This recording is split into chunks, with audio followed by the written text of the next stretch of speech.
Hello friends, आप सभी का स्वागत है आपके अपने यूट्यूब चैनल किरण स्टडी जीके पर। और इस क्लास के अंदर 2 जनवरी को कुमार गुरु सर के द्वारा ये आपकी करंट अफेयर्स की क्लास करवाई गई है, तो इसका हैंडी 10 नोट्स के रूप में मैं रिवीजन करवा रही हूँ। तो ये आपकी टाइम सेविंग क्लास है, बहुत कम समय के अंदर ही आपकी कंप्लीट क्लास है उसका रिवीजन हो जाएगा, जिसमें गायत्री मंत्र और लल्लन टॉप क्वेश्चन है वो भी शामिल है, और साथ में सर के द्वारा जो 10 करंट अफेयर्स के क्वेश्चन करवाए गए हैं उनको भी। और इसकी पीडीएफ मैं टेलीग्राम पे डाल दूंगी, टेलीग्राम का लिंक आपको इस वीडियो के कमेंट सेक्शन के अंदर मिल जाएगा। तो चलो बिना टाइम वेस्ट के क्लास की शुरुआत कर लेते हैं क्वेश्चन नंबर 1 से। यूरो मुद्रा अपनाने वाला 21वां देश कौन सा बन गया है? तो बुल्गारिया। तो बुल्गारिया है ये यूरो को मुद्रा के रूप में अपनाने वाला 21वां देश बन गया है। और बुल्गारिया की राजधानी कौन सी है? तो सोफिया इसकी राजधानी है। इसकी घोषणा तो पहले ही हो चुकी थी, लेकिन अब इसको अपना लिया गया है बुल्गारिया के द्वारा। तो यूरोपीय संघ है, इसकी स्थापना 1957 के अंदर ही रोम संधि के तहत की गई थी। वर्तमान में इसके अंदर 27 देश हैं। और मास्ट्रिच संधि 1992 के अंदर कौन सी संधि हुई थी? तो मास्ट्रिच संधि हुई थी। हेडक्वार्टर कहाँ पे है? ब्रुसेल्स बेल्जियम के अंदर है। लिस्बोन संधि के तहत ही पृथक, तो अगर कोई यूरोपीय संघ से पृथक हो जाता है तो उसको कौन सी संधि के तहत होता हो? तो लिस्बोन संधि के तहत ही पृथक होता है। जैसे ब्रिटेन है वो इससे पृथक हुआ था। और यूरोपीय संघ की मुद्रा यूरो है, और यूरो को अपनाने वाला 21वां देश तो बुल्गारिया बन गया है, और ये लागू हुआ है 1 जनवरी 2026 से। 20वां देश कौन सा बना है? तो क्रोएशिया बना था। और क्रोएशिया की राजधानी क्या है? तो जाग्रेब है, ये क्रोएशिया की राजधानी है। तो इसको भी थोड़ा सा आप याद रख लेना। नवीनतम देश देखते हैं। नाटो का 32वां सदस्य देश स्वीडन बना है। एससीओ का 10वां सदस्य देश बेलारूस बना है। ब्रिक्स का 10वां सदस्य देश इंडोनेशिया बना है। और आसियान का 11वां सदस्य देश कौन सा बना है? तो तिमोर लिस्ते बना है। तो ये नाम भी थोड़ा सा आप याद रख लेना। लल्लन टॉप क्वेश्चन है वो सभी मैं एक साथ क्लास के लास्ट के अंदर करवा दूंगी। और सर के द्वारा जो दिसंबर महीने की करंट अफेयर्स है उसका रिवीजन करवाया है, जो कि सर ने जनवरी महीने से लेके दिसंबर महीने तक की करवाई थी। तो रिवीजन मैं एक साथ करवा दूंगी आपको। क्वेश्चन नंबर 2 को देख लेते हैं। किस देश ने 1 जनवरी 2026 से ही भारतीय उत्पादों को जीरो ड्यूटी की घोषणा की है? तो ऑस्ट्रेलिया के द्वारा। तो पीयूष गोयल जो कि वाणिज्य एवं उद्योग मंत्री हैं वर्तमान में, तो इनके द्वारा घोषणा की है कि ऑस्ट्रेलिया के द्वारा 1 जनवरी 2026 से ही जीरो ड्यूटी है वो प्रभावी हो जाएगी, जिससे कि भारत और ऑस्ट्रेलिया के मध्य द्विपक्षीय व्यापार वो बढ़ेगा और संबंध भी बेहतर होंगे। और हाल ही के अंदर भारत और न्यूजीलैंड के मध्य ही फ्री ट्रेड एग्रीमेंट भी हुआ है, और इसको लीड करने वाली मतलब महिलाओं द्वारा ही ये ऐसा लीड होने वाला पहला एग्रीमेंट है। तो ये भी थोड़ा सा आप याद रख लेना। मालाबार अभ्यास, तो मालाबार अभ्यास 4 देशों के द्वारा ही किया जाता है, क्वाड देश भारत, जापान, यूएसए और ऑस्ट्रेलिया के द्वारा। और हाल ही के अंदर इस अभ्यास का आयोजन किया गया है गुआम के अंदर, जो कि प्रशांत महासागर के अंदर स्थित है। ऑस्ट्रेलिया की राजधानी कैनबरा है, और यहीं पर ग्रेट डिवाइडिंग रेंज है, ग्रेट बैरियर रीफ यहीं पे है। चक्रवात को विली विलीज कहते हैं। घास के मैदान डाउन्स हैं। और वर्तमान में ऑस्ट्रेलिया के प्रधानमंत्री कौन है? तो एंथनी एल्बनीज है। तो इनका नाम भी थोड़ा सा आप याद रख लेना। मैं लल्लन टॉप क्वेश्चन लास्ट में करवाने का मेरा उद्देश्य यही है कि जब क्लास के लास्ट के अंदर ही मैं आपको ये पीडीएफ है वो ऐसे कंप्लीट ही प्रोवाइड करवा दिया करूंगी। जिस प्रकार से देखो ये नोट्स तैयार किए हैं मैंने ऐसे, क्योंकि आजकल मतलब 1 लाइनर क्वेश्चन तो आते नहीं है एग्जाम के अंदर, तो आपको अगर डिटेल से रिविजन करना होगा तो पीडीएफ से आप कर सकते हैं। तो मैं जैसे 1 जनवरी मतलब 30 जनवरी को आपकी क्लास कंप्लीट होगी, 31 जनवरी को, तब मैं कंप्लीट जो मेरी हैंडेड नोट्स हैं पूरे महीने की ये आपको प्रोवाइड करवा दूंगी। तो देख लेना ये ऐसी मतलब मेरी ये जो मैंने कैसी लगी है आपको। और लल्लन टॉप क्वेश्चन है वो मैं फिर क्लास के लास्ट के अंदर आपको प्रोवाइड करवाती रहूंगी। क्वेश्चन नंबर 3 को देख लेते हैं। 18 साल की उम्र में ही साउथ पोल तक ही स्की करने वाले सबसे कम उम्र की पहली भारतीय महिला कौन बन गई है? तो इनका नाम है काम्या कार्तिकेयन। तो काम्या कार्तिकेयन है ये साउथ पोल तक ही स्कीइंग करने वाली पहली मतलब भारतीय महिला बन गई है, जो कि सबसे कम उम्र की है। और सभी महाद्वीपों की सर्वोच्च चोटी फतह करने वाली भी पहली महिला ही है। बर्फ के ऊपर फिसलन के कारण यहाँ पर लगभग 155 किलोमीटर की इन्होंने ट्रैकिंग की है, और -30 डिग्री सेल्सियस पर है। विश्व की ये 2nd नंबर की युवा है, जबकि भारत की पहली महिला है। तो काम्या कार्तिकेयन है, इनका नाम थोड़ा सा आप याद रख लेना। अगर आपको वीडियो पसंद आए तो प्लीज आप इसको ज्यादा से ज्यादा लाइक एंड शेयर कर देना, और अभी तक चैनल को सब्सक्राइब नहीं किया तो प्लीज चैनल को सब्सक्राइब भी कर लीजिएगा। Sahi Jadav IMA Indian military academy से पास आउट होने वाली पहली महिला अधिकारी है। आस्था पूनिया नेवी की पहली महिला फाइटर पायलट बनी है। एशिया महाद्वीप की सर्वोच्च चोटी माउंट एवरेस्ट है, और कौन सी पर्वतमाला की है? तो हिमालय की। उत्तरी अमेरिका की सबसे ऊंची चोटी कौन सी है? डेनाल या मैकिनले। दक्षिण अमेरिका की सबसे ऊंची चोटी तो यह है एकांगुआ। यूरोप की सबसे ऊंची चोटी एल्ब्रूज है। ऑस्ट्रेलिया की सबसे ऊंची चोटी है कोशियोस्को। अंटार्कटिका महाद्वीप की सबसे ऊंची चोटी है विंसन मैसिव और अफ्रीका महाद्वीप की सबसे ऊंची चोटी है किलिमंजारो। तो इन सबको भी आप याद रख लेना। नेक्स्ट देखते हैं क्वेश्चन नंबर 4। जेहनपोरा में ही टीलों से 2000 साल प्राचीन बौद्ध स्तूप और शहरी प्रकार की बस्तियां की खोज हुई है। तो जेहनपोरा का संबंध किससे है? तो जम्मू कश्मीर से है। तो जम्मू कश्मीर के ही बारामूला जिले के अंदर ही जेलम नदी के तट पर ही जो जेहनपुरा गांव है, जिसपे 2000 साल पुराने टीले मिले हैं, बौद्ध स्तूप और शहरी बस्तियों से संबंधित है। और इस जो ये जेहनपुरा गांव है, इसकी चर्चा हाल ही में प्रधानमंत्री मोदी जी के द्वारा ही मन की बात में की थी। इस वजह से ये गांव वो चर्चा के अंदर है। जेलम नदी को वेदों में वितिस्ता कहते हैं और यहीं पर वुलर झील भी है। तुलबुल और उरी परियोजना ये भी जेलम नदी पर ही है। 4th बौद्ध संगति है, इसका आयोजन भी कुंडलवन जम्मू कश्मीर के अंदर ही हुआ था कनिष्ठ के समय। उस समय अध्यक्ष थे वसुमित्र और उपाध्यक्ष कौन बने थे? अश्वघोष। तो इन सबका नाम भी आप याद रख लेना। नेक्स्ट है क्वेश्चन नंबर 5। 69 साल बाद सक्रिय हुआ बेंजीमियानी ज्वालामुखी कहाँ पे स्थित है? तो रूस के अंदर है। तो रूस के कमचट्टा प्रायद्वीप के अंदर ही बेंजीमियानी ज्वालामुखी के अंदर ही हाल में विस्फोट हुआ है और ये 32,800 फीट हाइट पर ये राख हो गई है। 69 साल बाद ये एक्टिव हुआ है। रिलोस एग्रीमेंट ये भी हाल में भारत और रूस के मध्य हुआ है, लॉजिस्टिक एग्रीमेंट है। और इंटरनेशनल बिग कैट एयरलाइंस का भी 1900 सदस्य देश है, वो भी रूस ही बना है। रूस की राजधानी मास्को है, मुद्रा रूबल है। विसुवियस और इटना ज्वालामुखी इटली के अंदर है। किलौवा और मोनोलोवा ज्वालामुखी यूएसए के अंदर है। बैरन द्वीप ज्वालामुखी भारत के अंदर है, अंडमान निकोबार के अंदर ही। तो भारत की एकमात्र जो सक्रिय ज्वालामुखी है वो बैरन द्वीप ही है। क्वेश्चन नंबर 6 देखते हैं।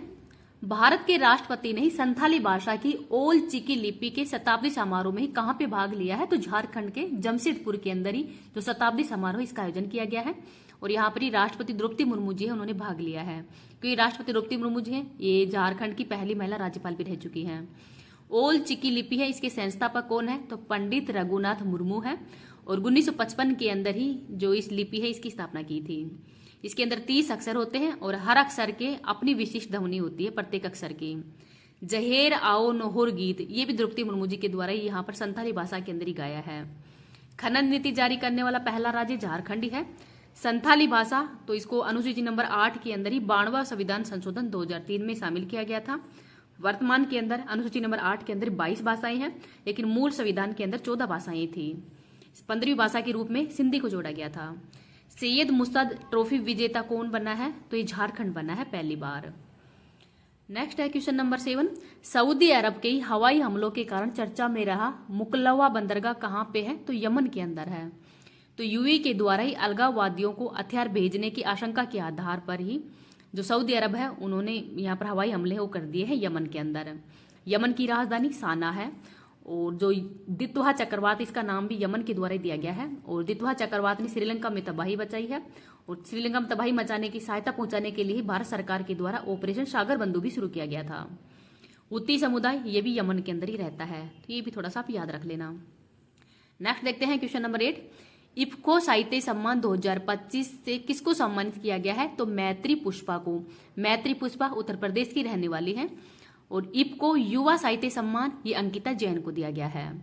इफ्को है ये उर्वरक के अंदर ही विश्व की सबसे बड़ी सहकारी संस्था है। इफ्को का हेडक्वार्टर नई दिल्ली में है। स्थापना 1967 में की गई है और वर्तमान में हेड कौन है? दिलीप संघानी। तो दिलीप संघानी है ये वर्तमान में इफ्को के हेड हैं।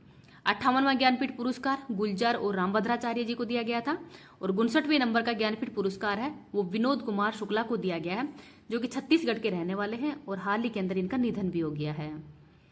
आगे है क्वेश्चन नंबर 9। धन संपत्ति की मेई तेई देवी के सम्मान में ही इमोइनु एरातवा महोत्सव का आयोजन कहाँ पे हुआ है? तो मणिपुर के अंदर हुआ है। 31 दिसंबर से 10 जनवरी के मध्य इसका आयोजन किया जा रहा है और ये धन संपदा की देवी है। मणिपुर के अंदर ही मेरा हाई चोकबा त्योहार ये भी कुकी और मेती समुदाय के द्वारा ही मनाया जाता है। संगाई फेस्टिवल का आयोजन, सिरोही लिली फेस्टिवल का आयोजन भी मणिपुर के अंदर ही किया जाता है।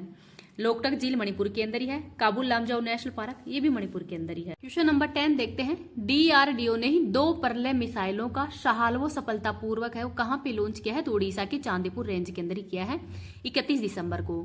और एक ही लॉन्चर से अलग अलग दो टारगेट है उनको हिट किया गया है सटीकता के साथ ही। सरफेस टू सरफेस मिसाइल है ये। डीआरडीओ की स्थापना 1 जनवरी 1958 को की गई है, यानी कल ही डीआरडीओ की स्थापना का वर्ष था। वर्तमान में हेड कौन है? समीर कामत है। हेडक्वार्टर नई दिल्ली में है। ध्येय वाक्य है बलस्य मूलम विज्ञानम। तो बलस्य मूलम विज्ञानम है। और ये आरएस प्री जो राजस्थान के अंदर एग्जाम हुआ था 2018 वाला, उसके अंदर ये क्वेश्चन वो आ चुका है। तो आप थोड़ा सा इसको भी याद रख लेना, क्योंकि आजकल इस तरीके से जो भी क्वेश्चन हो पूछे जा सकते हैं। अब अपन जो लल्लन टॉप क्वेश्चन है उनको देख लेते हैं, फिर गायत्री मंत्र का रिवीजन देख लेंगे। BWF एथलीट आयोग के अध्यक्ष किसको नियुक्त किया गया है? तो PV सिंधु को। और ये बैडमिंटन से संबंधित है। नेशनल टाइगर कंजर्वेशन अथॉरिटी ने 33 साल बाद किसे टाइगर स्टेट घोषित किया है? तो गुजरात को। मुख्य सचिवों का 5वां राष्ट्रीय सम्मेलन कहाँ पे हुआ है? नई दिल्ली में। राष्ट्रपति द्रौपदी मुर्मू ने किस राज्य से पनडुब्बी से समुद्री यात्रा करने वाली दूसरी राष्ट्रपति बनी है? तो कर्नाटक की। नागरिक उड्डयन मंत्रालय ने किस एयरलाइन को नो ऑब्जेक्शन सर्टिफिकेट दिया है? तो अल हिंद एयरलाइन केरल की है। फ्लाई एक्सप्रेसवे हैदराबाद की है। और शंख एयर नोएडा उत्तर प्रदेश की है। भारतीय तटरक्षक बल का क्षेत्रीय प्रदूषण प्रतिक्रिया अभ्यास PRPREX 2025 का आयोजन कहाँ पे हुआ है? तो मुंबई में। केंद्रीय पर्यावरण मंत्रालय ने दुलहस्ती स्टेज सेकंड जो प्रोजेक्ट वो उसको कहाँ पे मंजूरी दी है? तो जम्मू कश्मीर के अंदर ही। किस देश की हाई स्पीड मैगलेव ट्रेन ने सिर्फ 2 सेकंड के अंदर ही 700 किलोमीटर प्रति घंटे की रफ्तार पकड़कर विश्व रिकॉर्ड बनाया है? तो चाइना ने। World police and fire games 2029 के ही डिसिप्लिन की मेजबानी कौन करेगा? तो गुजरात। BIS के द्वारा प्रस्तुत भारत के पहले डेडिकेटेड स्टैंडर्ड ISI 9445 2025 का संबंध किसे है? तो बम डिस्पोजल सिस्टम से। महामना वाग्मय के द्वितीय संस्करण का विमोचन किसने किया है? तो CP राधाकृष्णन, जो कि भारत के वर्तमान में 15वें नंबर के उपराष्ट्रपति हैं। ये क्वेश्चन आपके मतलब आगे पीछे हो सकते हैं, लेकिन ये सर के द्वारा करवाए गए हैं, वही है। मैंने ये लिखे, मतलब जो दिसंबर महीने की करंट अफेयर्स है वो सर के द्वारा ही करवाई गई है, वो मैंने लिख रखी है।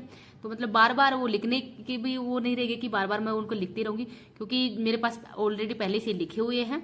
और उनकी PDF भेजने में भी आपको थोड़ा सा आसानी रहेगा, क्योंकि वैसे तो बहुत ज़्यादा लंबी क्लास हो जाएगी वहाँ पे लिखूँ, मतलब PDF एक साथ सेंड करूँगी तो महीने के लास्ट के अंदर।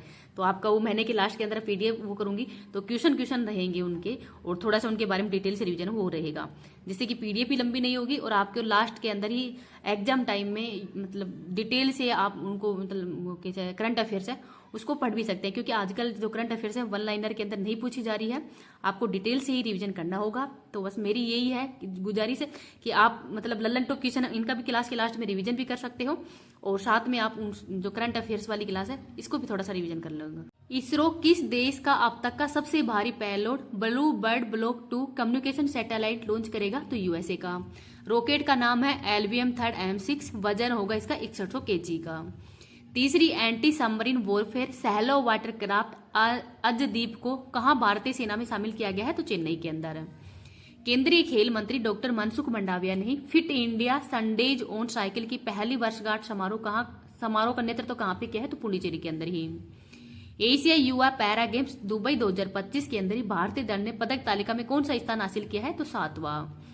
भारत सरकार ने राष्ट्रीय समुद्री विरासत परिसर में सहयोग के लिए किसके साथ में समझौता किया है? तो नीदरलैंड के साथ में। मेजर ध्यानचंद खेल रत्न पुरस्कार के लिए नामांकित किया गया है? तो हार्दिक सिंह को, और ये हॉकी के खिलाड़ी हैं। उपराष्ट्रपति राधाकृष्णन ने सनातन संस्कृति की अटल दृष्टि पुस्तक का विमोचन किया है, तो इसके लेखक कौन है? तो वासुदेव देवनानी है। परियोजनाओं की प्रगति को ट्रैक करने के लिए ही DARPEN 2.0 किसने लॉन्च करने की घोषणा की है? तो नई दिल्ली ने। देश की सबसे बड़ी पन बिजली परियोजना सुबनसिरी लोहर की पहली यूनिट का उद्घाटन कहाँ पे हुआ है? तो अरुणाचल प्रदेश के अंदर ही। PM नरेंद्र मोदी ने राष्ट्र प्रेरणा स्थल का उद्घाटन लखनऊ उत्तर प्रदेश में किया है, और यहाँ पर 3 प्रतिमाओं की स्थापना की गई है, जो कि 65 फुट ऊंची कांस्य प्रतिमाएं होंगी। अटल बिहारी वाजपेयी, मदन मोहन मालवीय और श्यामा प्रसाद मुखर्जी की। दुनिया के सबसे बड़े ओपन एयर थिएटर के रूप में मान्यता प्राप्त धनु यात्रा महोत्सव कहाँ पे प्रारंभ हुआ है? तो ओडिशा के बोरगढ़ के अंदर इसका आयोजन किया गया है। भारत सरकार ने ही साइक्लोन दित्वा के बाद श्रीलंका की मदद के लिए कौन सा ऑपरेशन शुरू किया है? तो ऑपरेशन सागर बंधु। भारतवर्ष 2025-29 के लिए किसके एग्जीक्यूटिव बोर्ड में शामिल हुआ है? तो यूनेस्को के। 56वें IFFI में फिल्म स्किन ऑफ यूथ को गोल्डन पीकॉक अवार्ड मिला है, तो इसका संबंध किस देश से है? तो वियतनाम से।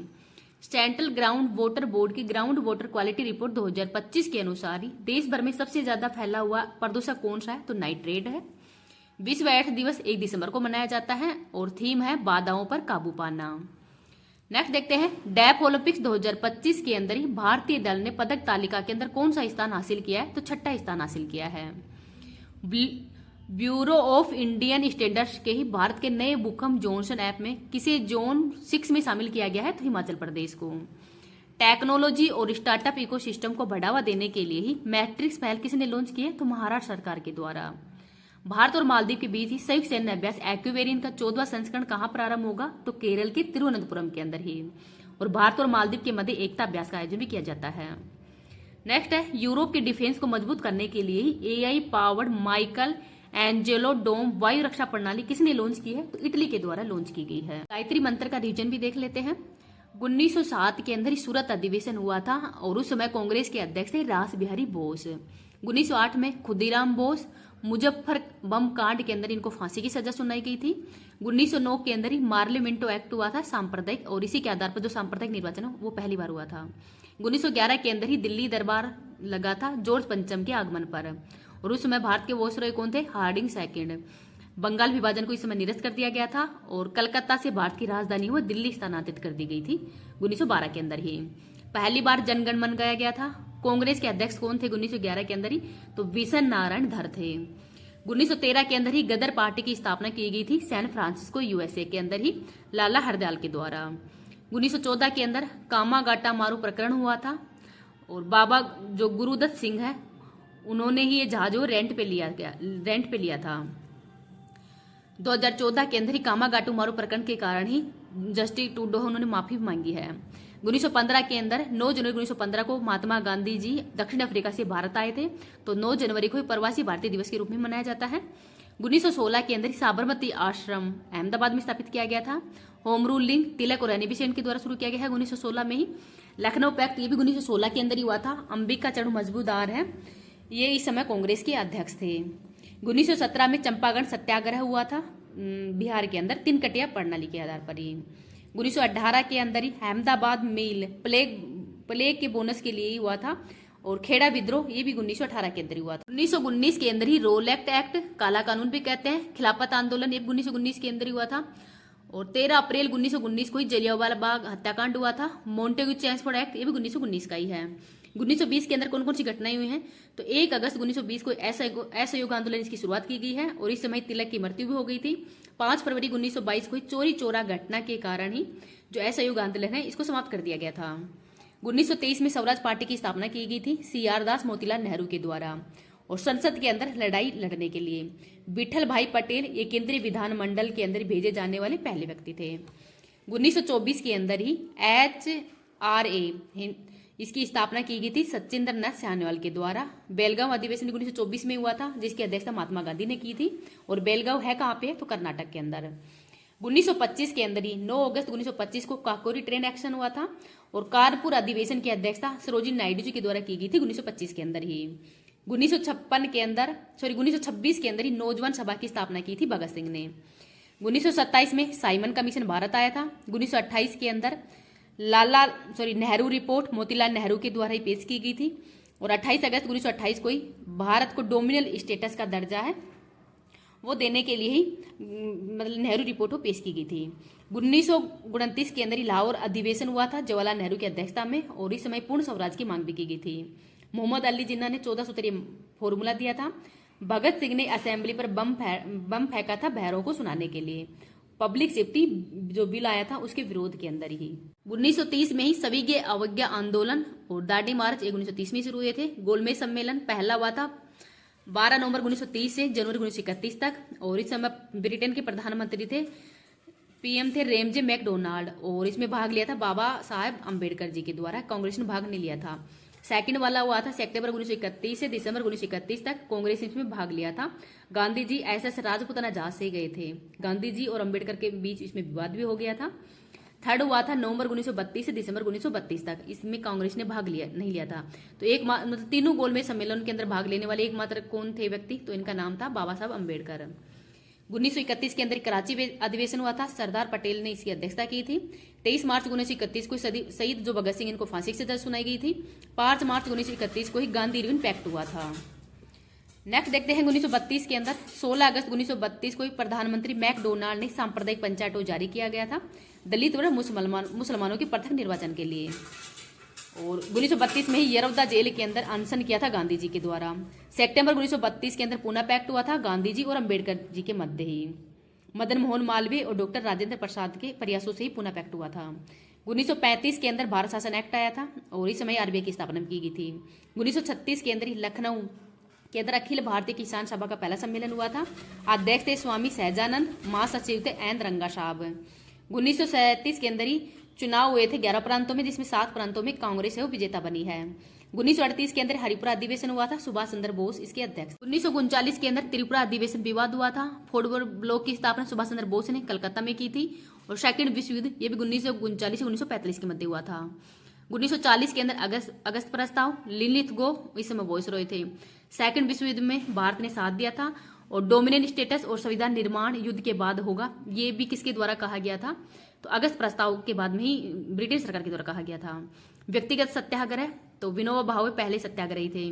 मुस्लिम लीग है, इन्होंने लाहौर अधिवेशन के अंदर, लाहौर अधिवेशन था जिसकी हेड कौन थे, जिन्ना, और मांग की थी पृथक मुस्लिम राज्य की। और पृथक मुस्लिम राज्य की मांग है, इसकी जो पाकिस्तान की परिकल्पना है वो चौधरी रहमत अली के द्वारा की गई थी। 1942 के अंदर क्रिप्स मिशन आया था, पीएम थे उस समय चर्चिल। और 9 अगस्त 1942 को भारत छोड़ो आंदोलन है वो शुरू किया गया था। सितंबर 1942 के अंदर ही आजाद हिंद फौज विचार दिया था कैप्टन मोहन सिंह के द्वारा। 1945 में बेबेल योजना, उस समय लिनलिथ को वॉइसरॉय थे। शिमला समझौता हुआ है कांग्रेस मुस्लिम लीग के मध्य विवाद के। 1943 में आजाद हिंद फौज, जिसके सर्वोच्च सेनापति थे सुभाष चंद्र बोस जी। और इसका प्रतीक क्या था, धाड़ता हुआ शेर। रानी लक्ष्मीबाई ब्रिगेड थी और अस्थायी सरकारी सिंगापुर के अंदर चला रहे थे। अंडमान निकोबार के द्वीप का नाम भी क्या कर दिया गया है, शहीद व स्वराज। 1945 के अंदर ही आजाद हिंद फौज का मुकदमा भी चला था, लाल किला मुकदमा, और वकील थे भूलाराम और जवाहरलाल नेहरू। तो आजाद हिंद फौज के मुकदमे के अंदर ही वकील कौन थे, भूलाराम और जवाहरलाल नेहरू जी। 1946 के अंदर ही कैबिनेट मिशन आया था जिसमें 3 सदस्य थे, स्टेफोर्ड क्रिप्स, एबी अलेक्जेंडर और पैथिक लॉरेंस। पाकिस्तान की मांग को अस्वीकार कर दिया गया था। 16 अगस्त 1946 को प्रत्यक्ष कार्रवाई दिवस मनाया गया था। नौसैनिक विद्रोह आईएनएस तलवार पे हुआ था। 9 अगस्त 1946 को संविधान सभा की पहली बैठक हुई थी। 20 फरवरी 1947 को ही ब्रिटेन के प्रधानमंत्री एटली के द्वारा भारत की आजादी की घोषणा कर दी गई थी। 3 जून 1947 को माउंट बेटन योजना के अंतर्गत ही 2 राष्ट्र भारत और पाकिस्तान की।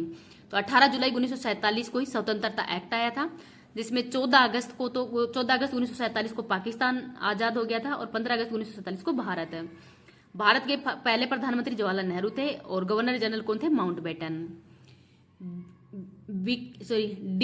डिक्की वर्ड प्लान या इस्मा योजना ये माउंट बेटन के द्वारा पेश किया गया था और जवाहरलाल नेहरू ने इसका भारत का वाल्कीकरण भी कहा है। देसी रियासतों का विलय, तो जूनागढ़, हैदराबाद और जम्मू कश्मीर ने भारत में विलय के लिए हस्ताक्षर नहीं किए गए थे।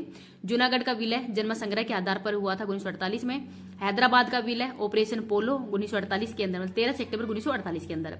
जम्मू कश्मीर का विलय हुआ था विलय पत्र पर हस्ताक्षर के माध्यम से। 20 नवंबर 1949 को ही संविधान बनकर तैयार हो गया था और 16 अनुच्छेद लागू हुए थे। 26 जनवरी 1950 को ही संविधान लागू हो गया था। 24 जनवरी 1950 को राष्ट्रगान और राष्ट्रगीत को अपनाया गया था।